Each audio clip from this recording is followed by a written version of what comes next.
this spring as well. He returns to Hickstead, where it has been a happy hunting ground for him, coming very close to victory in the British Speed Derby and the British Jumping Derby in the past. Olympian for Brazil, Carlos Eduardo Moto Ribas, and Juan van Arkelhof, the Belgian bred. That was part of that three-way split of the Derby trial here on Friday.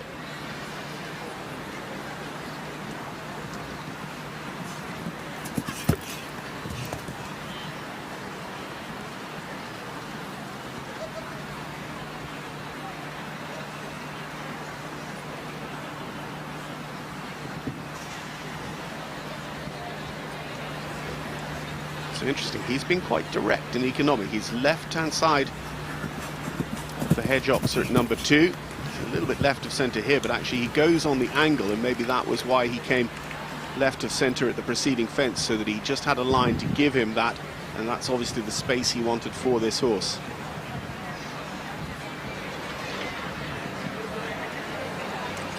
Personally, I don't think you want to be wasting too much time earlier on in this course, like Carlos says. Yes, the time isn't tight compared to a normal Grand Prix track, but I think you want to leave a bit of time to when the horse's adrenaline gets a bit higher. You might need to take a moment to take an extra pull, a wider turn. Then you've got the time to do that. That was a shame. The horse was drifting across the left a bit at that hedge, which just didn't help Carlos's efforts. After the white oxer at number 2, that privet oxer, should have been set up for, in a way. You kind of get the preview at number 2 before you jump that one at number 6. But again, the horse just took that little look down.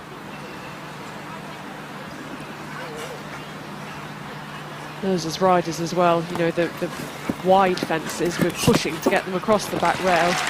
Sometimes we don't help the horses jump the front rail, but it's hard to know how the horses are going to react.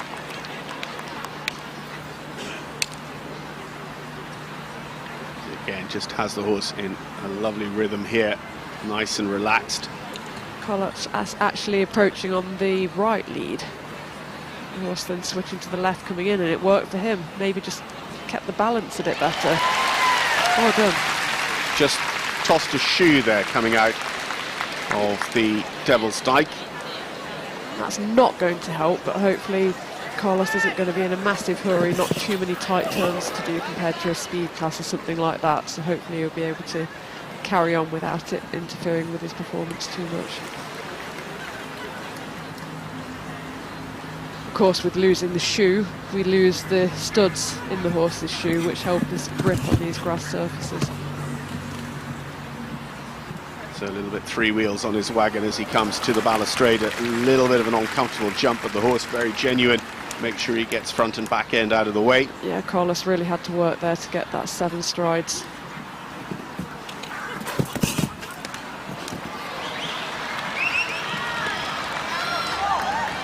If he's cleared the last, he goes into the lead. If he has it down, he goes level with Shane Breen, Emmerich George. You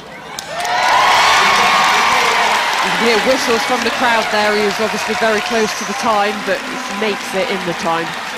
Carlos Eduardo Moto Ribas for Brazil, 1:79.50 is the time taken, and 4 faults.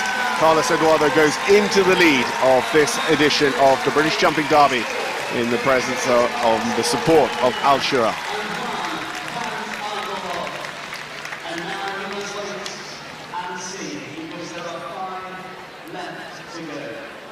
Of those 5, 4 are hold-up winners of the HICKSTEAD Derby.